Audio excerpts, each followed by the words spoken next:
আসসালামু আলাইকুম রহমতুল্লাহি ওয়া বারাকাতুহু। সবাই কেমন আছেন? আমিও আছি, আলহামদুলিল্লাহ ভালো আছি। সবাইকে শুভ সকাল, নতুন আরেকটি দিনের শুরু।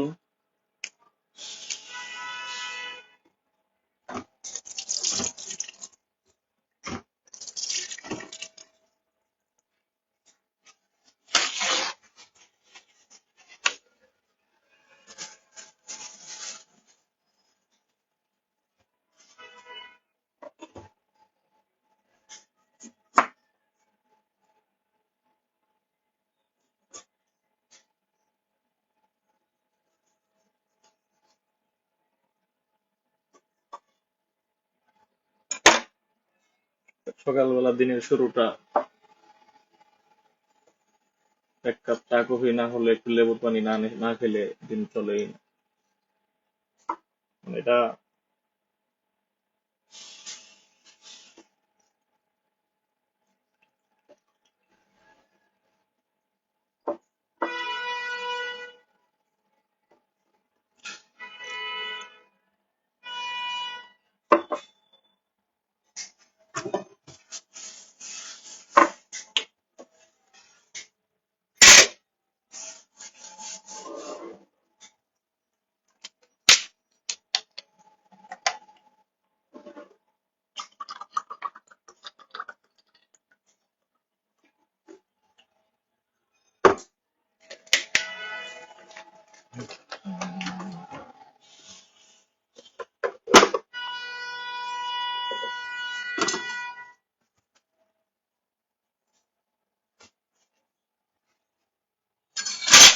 গতকালকে আমার ছুটি ছিল,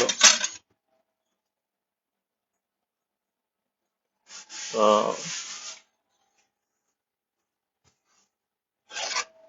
ছুটির দিন সাধারণত একটু ঘোরাঘুরি করি, অনেক কিছু দেখলাম, অনেক কিছু। আমাদের কিছু কিছু বিষয়টা কেন জানি এমন, যে দেশের মানুষের যে খাসলত এগুলা বিদেশে এসে ঠিক এরকমই। কোনো একটা ঘটনা বা কোনো একটা দুর্ঘটনা, কোনো একটা হলেই আগে মানুষ আন্দাজ করে না যে এটা বাঙালির কাজ। কি কি একটা অবস্থা! কাজ করার কত সুযোগ আছে, না কাজ করতো না গিয়া হকারি করবো।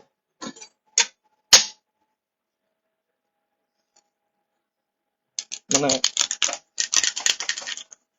গুলিস্তান বানায় ফেলছে। কিছু কিছু এলাকা আছে বাঙালিরা হকারি এমন ভাবে, মানে আপনারা দেখছে আপনার এই শব্দ বেশি, ভাই নিয়ে যান নিয়ে যান নিয়ে যান। আরে বাপ রে, কাজ কর, হকারি করলে এটা দেশের বদনাম। আপনি যখন আপনার জেলার বাহিরে অন্য কোনো জেলায় যাবেন, তখন আপনার পরিচয় দিবেন, আমার জেলার জেলার পরিচয় দিবেন। বা আপনি যখন জেলার ভিতরে থাকবেন তখন পরিচয় দিবেন থানা, মানে আপনার নিজের থানা। আর যখন থানার ভিতরে থাকবেন তখন পরিচয় দিবেন আপনার গ্রামের, বা আপনি কোন ওয়ার্ডের, বা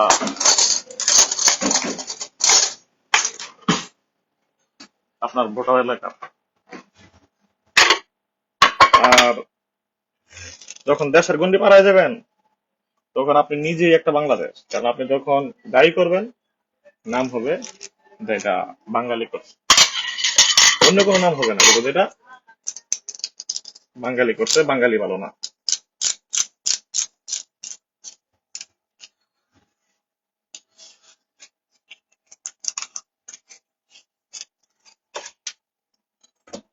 মানে গোটা দেশের নাম হবে।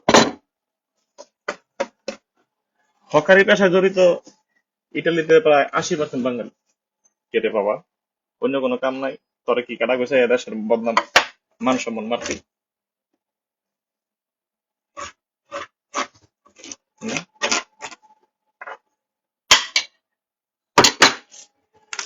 এটা কোনো সম্মানের কাম হইলো? পুলিশ দেখলে দৌড়াইতে হইব, পুলিশ দেখলে দৌড়াইতে হইব, এমনি তো দেখা গেছে কি একটা লজ্জার বিষয় আছে। তো কাজের সম্মান না যেটা, এটা করার কি কাম আছে? তাহলে আইসো করে ইতালি, দেশে থাকছি। হকারি তো হকারি পেশা তো আঙ্গুর দেশে আরো বেশি ভালো। পেশা খারাপ এমনটা না, পেশা ভালো, কিন্তু যেই দেশে যেটা চলে না ওই দেশে এটা করতাম করে। এই দেশে সরকার চায় তুমি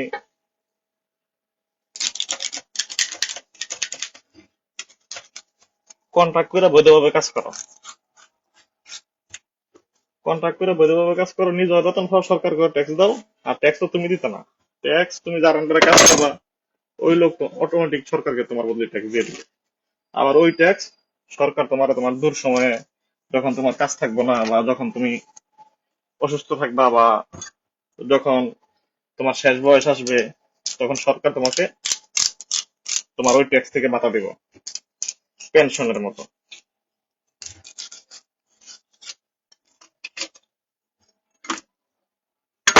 সুদানের হলারা রাস্তাঘাটে বেরোলে বাই লাগবে, এটা বাইরে লাগবে, মাঝে মধ্যে মন চায় ছুরি দেয় এমন একটা পোস্ট মারতা, ফাইন চোর। আবার কয় দেশি ভাই।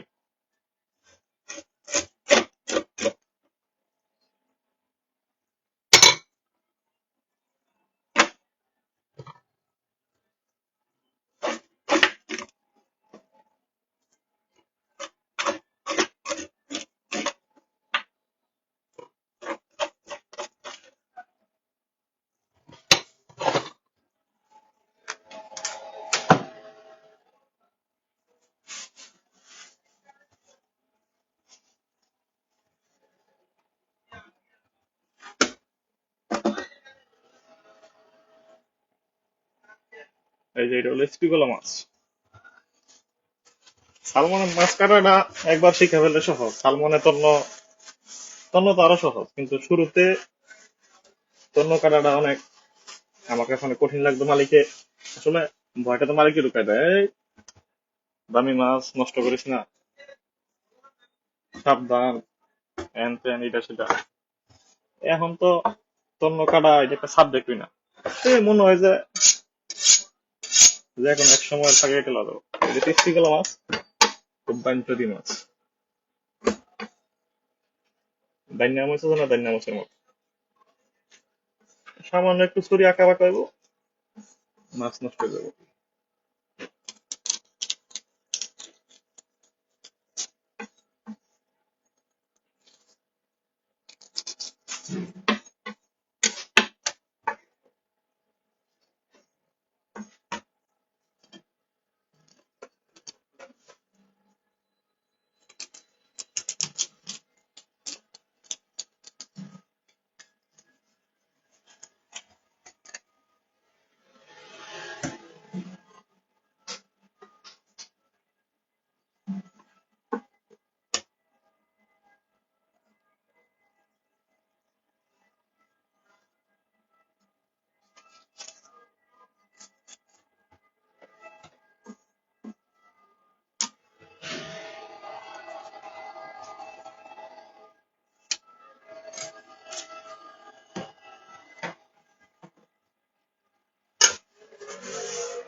মাছ শুরু হইলো কারা বিশাল ভক্ত।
No,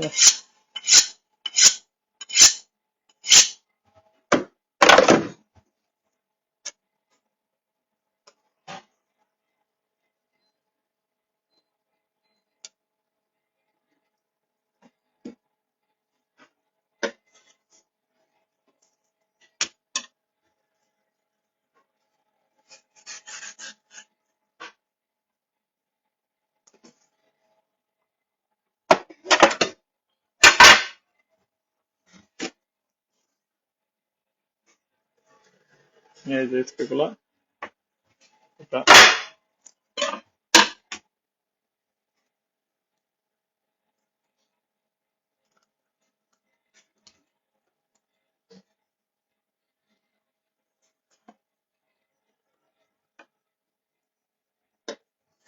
স্প্রেগুলো অনেক ধরে। এই স্প্রেগুলো মাছ কাটা শিখতে গিয়া হাত কাটে না এমন লোক কম আছে।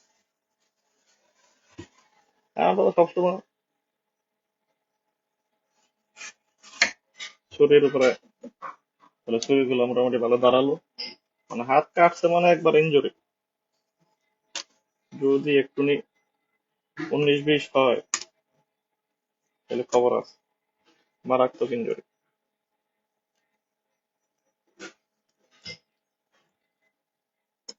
বালা মতো একটা পোস্ট খেলে সেলাই তো লাগবে লাগবে, এরকম এমন ভাবে কাটবো যে আঙ্গুলের নার্ভ নষ্ট হয়ে যাবে।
সবাই ভালো থাকুন, সুস্থ থাকুন।